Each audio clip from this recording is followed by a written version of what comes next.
Welcome back to Grow and Glow with yours truly, Miss Alex Nicholas, la más independiente, la mera mera, per my mom. On episode 4, we are going to continue our series of therapy. This is more about the dark stuff of therapy that no one really talks about. We are in my closet. I am in the middle of cleaning my closet. So let's go ahead and get started, buddies.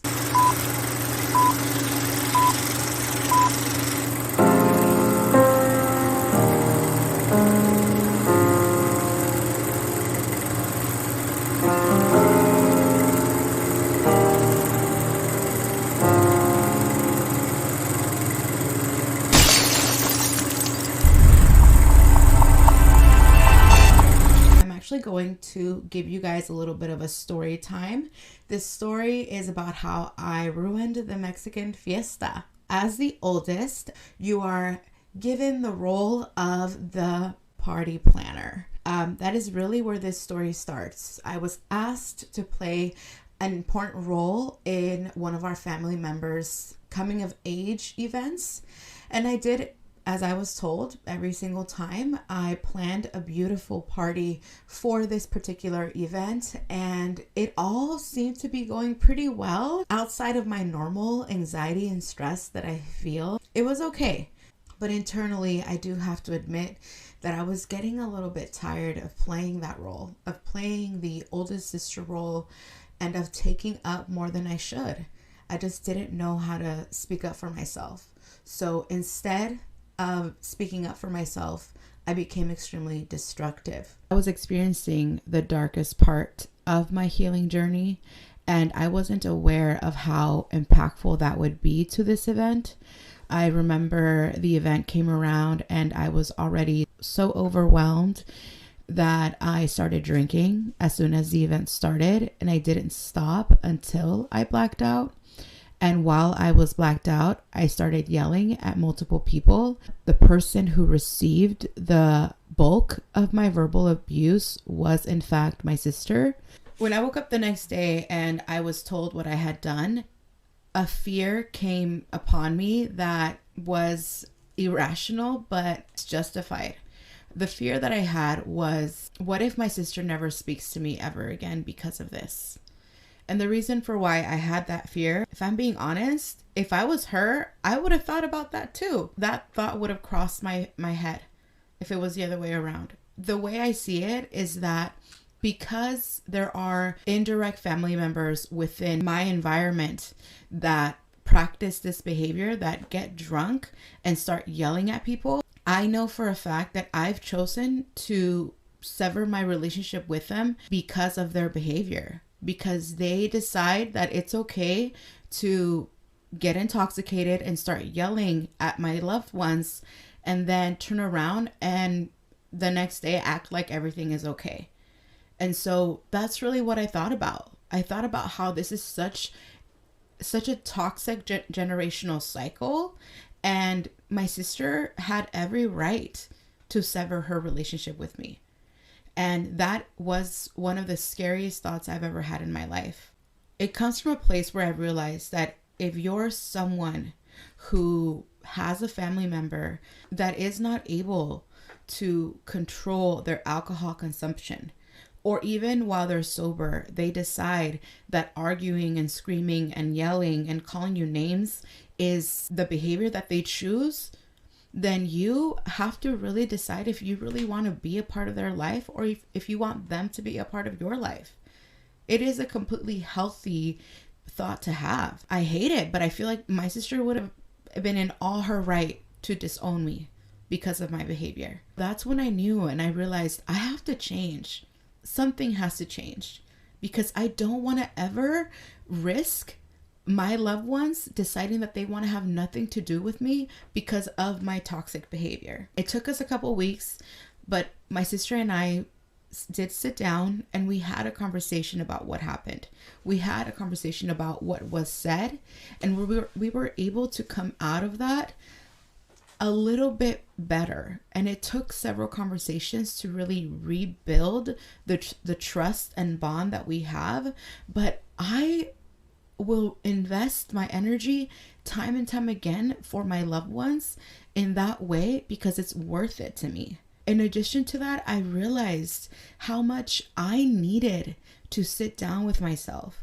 After this event, for about 6 to 8 months, that was probably the darkest part of my journey, because subconsciously I knew that I needed to put myself in a corner.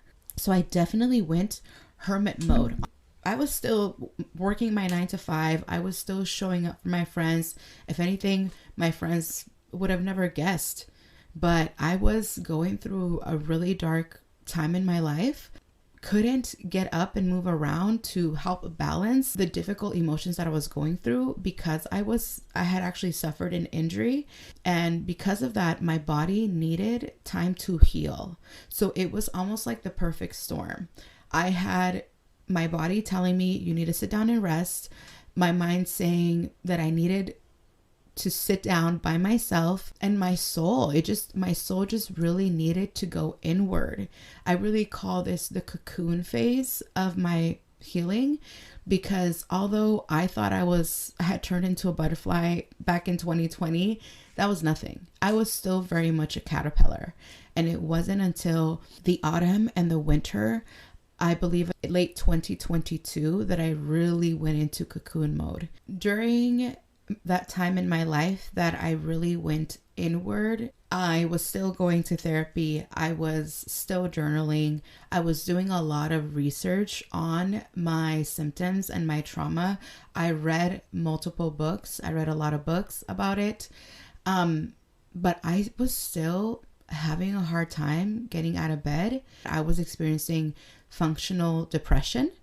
And so during that moment in life, it was very much like, I'm going to get up, I'm going to go to work, but as soon as I'm done with work, I'm going to go lay in bed again.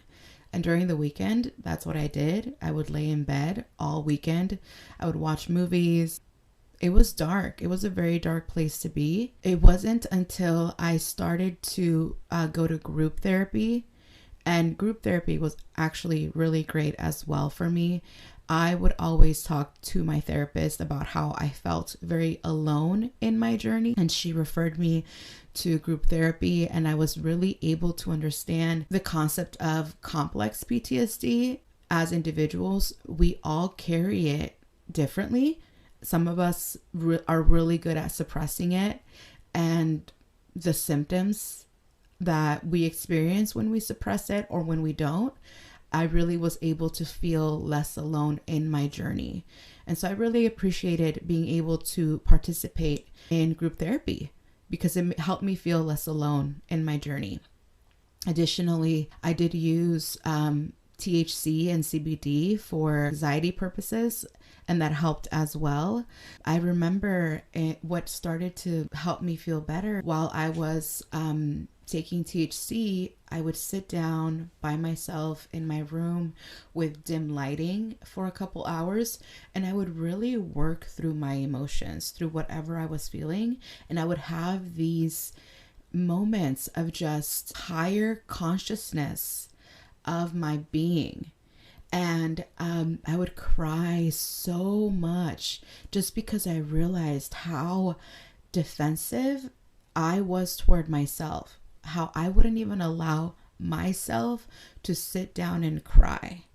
And so just allowing myself to experience a higher level of consciousness really allowed me to be vulnerable with myself as well. And I spoke to my therapist. I said, hey, I'm having really dark thoughts. I'm having thoughts of, what if I wasn't on this planet anymore? Like, what if I wasn't here anymore? And we talked about the reason for why I was feeling like that and why I was feeling in a really dark place. And I realized that it wasn't that I was necessarily in a place that I couldn't get out of. I was in the darkest part of my healing, which meant that it was more of a journey through a dark tunnel where I couldn't go back, but I couldn't see the light yet. And just because you cannot see the light yet, it doesn't mean that you stop. It means that you still move forward. And that's what I did. I chose to move forward through what I was feeling, which was a lot of pain. And upon doing that, I was able to start to feel gradually better. It didn't happen overnight. There wasn't this amazing circumstance that happened that made me feel better. It was just really choosing to work on myself that helped me feel better every day. I remember one instance in particular where I sat down with myself in my dark little room. I cried so much and so hard about everything. The next day I woke up and I'm still really into audiobooks. I can sit down and read a book, but I don't read it as fast as I do when I do the audio version. So I woke up the next day and I downloaded one of my favorite books, which is The 4 Agreements. And I went to run on a treadmill and I ran my first mile in months. The injury that I had was a hip injury, which would not allow me to run. When I was able to finally get back up to be able to run because my body allowed me to, that's when I started to really see that light at the end of the tunnel. I started to feel a different level of gratitude and joy for the small things. It really was life-changing to be able to have a moment in time where I was able to just go inward and find myself, be able to carry myself as well through a very dark place. So for this episode, I have a poem that I'm going to recite. This is a poem that my therapist brought to me when I was having a difficult time with my emotions. So here it goes. The poem is from Rumi and it's called The Guest House. This being human is a guest house. Every morning, a new arrival, a joy, a depression, a meanness, some momentary awareness comes as unexpected visitors. Welcome and entertain them all. Even if they are a crowd of sorrow who violently sweep your house empty of its furniture, still treat each guest honorably. They may be clearing out for some new delight. The dark thoughts, the shame, the malice, meet them all at the door laughing and invite them all in. Be grateful for whatever comes because each has been sent as a guide from beyond. That's one of my favorite poems. At this time, I just want to go ahead and thank you all for joining me today. Part 2 was really just to talk about the darkness that healing or any journey you may experience a level of darkness, and that is okay. Just know that you should and need to keep moving forward to feel better. Really allow yourself the space to feel whatever feeling you're feeling through and have compassion, grace, and love for yourself every single time. Thank you again. I really appreciate you joining me and I appreciate the space we get to share with each other on this beautiful Monday day. On our next episode, it will be part 3 of therapy, episode 5, and we're going to talk about how we practice mindfulness, higher consciousness, how we create a safe space not only for ourselves and for others, and how we find forgiveness within ourselves and toward others. It's not every day, and it's still not pretty. Some aspects about healing or therapy is that people will make the general assumption that you're just this being of light at all times, and that's simply not true.